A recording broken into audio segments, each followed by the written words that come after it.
Trent Richardson, the guy that was supposed to revolutionize the Browns offense?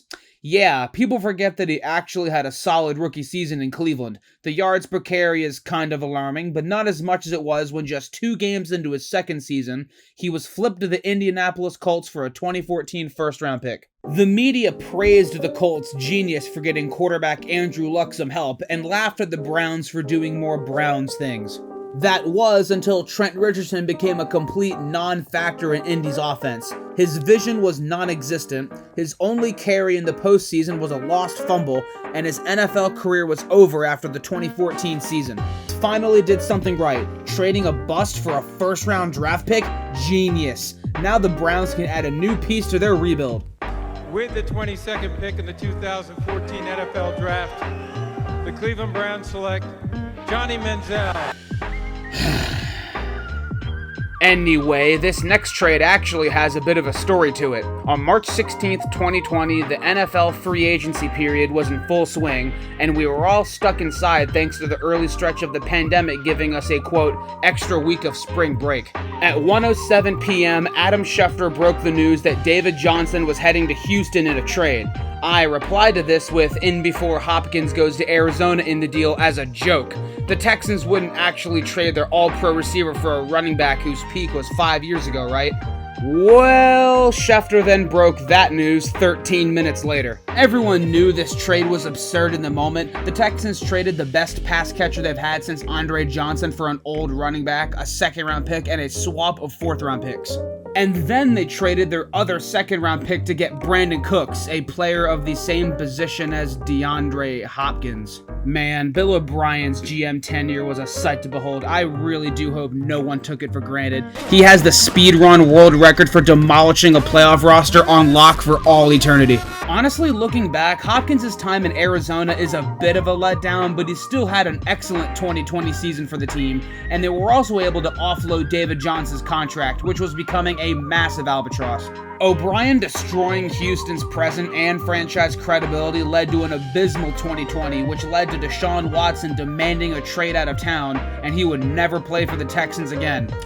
Speaking of which, I know the Deshaun Watson to Cleveland trade isn't finished yet. Watson's time as a Brown is not yet over, and we haven't even seen all of Houston's returns step on the field yet, but come on. The notoriously well-run Browns decided that Watson's smorgasbord of legal concerns was of no importance, so they threw 3 first-round picks and then some at the Texans for his services, then gave him the most guaranteed money in NFL history. After Watson served his 11-game suspension, and yes, the Browns knew he was going to be suspended when they traded for him, he rewarded the Browns with shockingly poor play in 2022 and 2023 before injuries ended his second year with the team. As for the Texans, 2 of the picks they got from this trade resulted in Will Anderson and Tank Dell. That's all I need to say. If things play out the way it looks like it will, this could easily become the worst trade in NFL history. I feel like I've been a bit too negative in this video, so let's shift gears to a rare win-win trade in the NFL. In 2008, Jared Allen and the Kansas City Chiefs were very done with each other. The Minnesota Vikings were desperate to find a franchise defensive end, but the top names in the draft had no chance of falling to Minnesota at 17, so they pulled the trigger on the proven commodity and instantly inked him to a 6-year contract. Allen enjoyed the best seasons of his career with the Vikings, amassing 85.5 sacks and 3 first-team All-Pros in purple. In return, the Chiefs acquired a first-rounder along with a pair of third-round picks. The first-round pick became Brandon Albert, a left tackle who took a while to get going, but was still their starter at the position for 6 seasons, the last of which earned him a Pro Bowl nod. One of those third-round picks turned into none other than Jamal Charles, one of the NFL's best running backs in the 2010s, and as of 24, is still the leader in yards per carry amongst running backs in NFL history. The Vikings got a superstar pass rusher, and the Chiefs got a pair of great offensive pieces. Definition of a win-win trade. Next, how about we sink our teeth into a method of dealing that's usually foreign in the NFL landscape? The 3-team trade.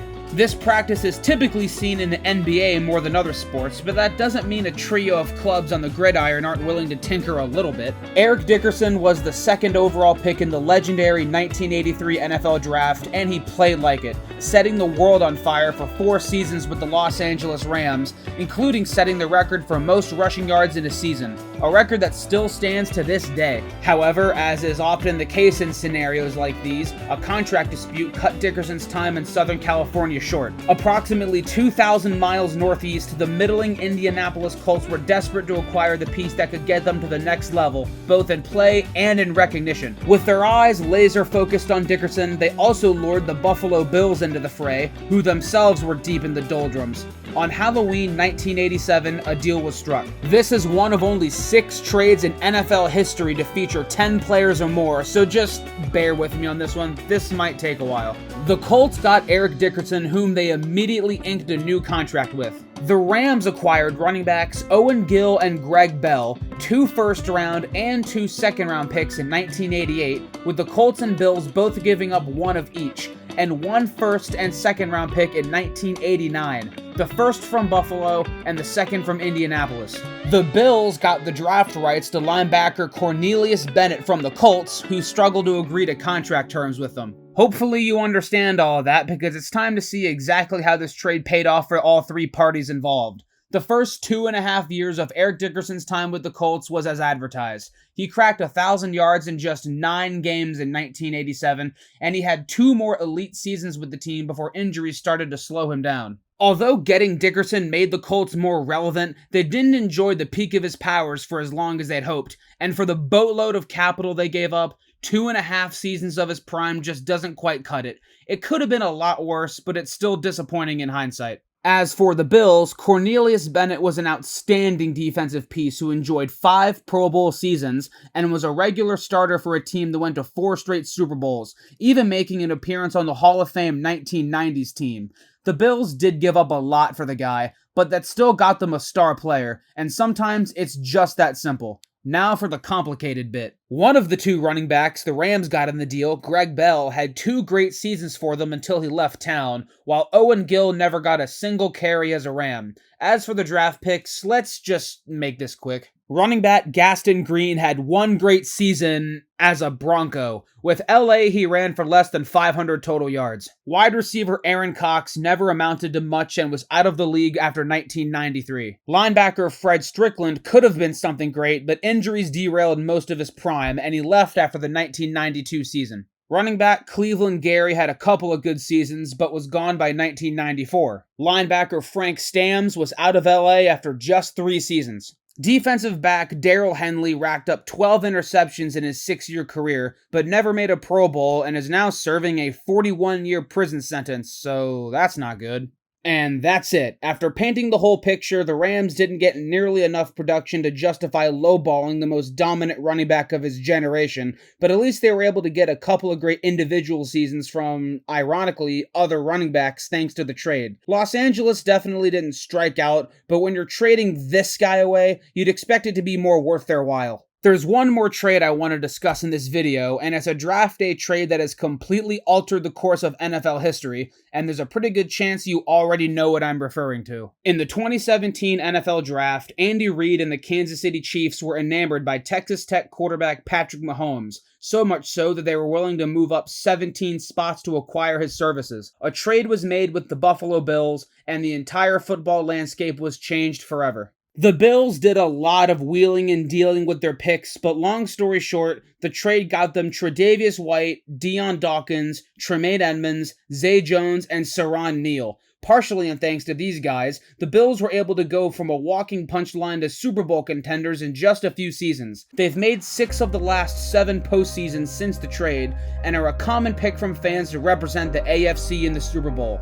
However, they have yet to do so. Wonder why. Hit Kelsey almost. Instead, across the middle to Hill. Don't even know how to bring him down. Look at him go.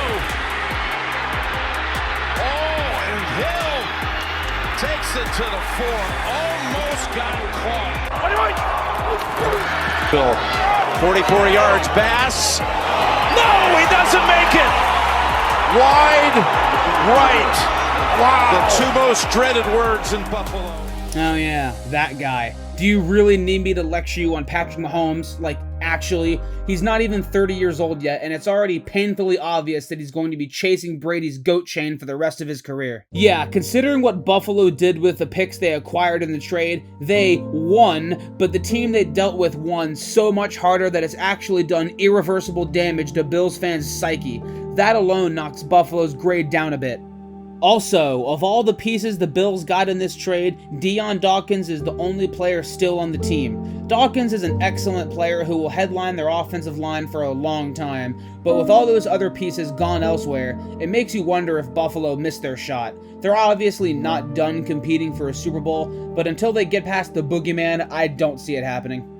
With that being said, that's all I've got for this video. If you're still here, thank you for watching, and depending on how this video goes, a part 2 could very well be cooked up in the future, because there are a lot of trades I could rip clueless franchises apart for.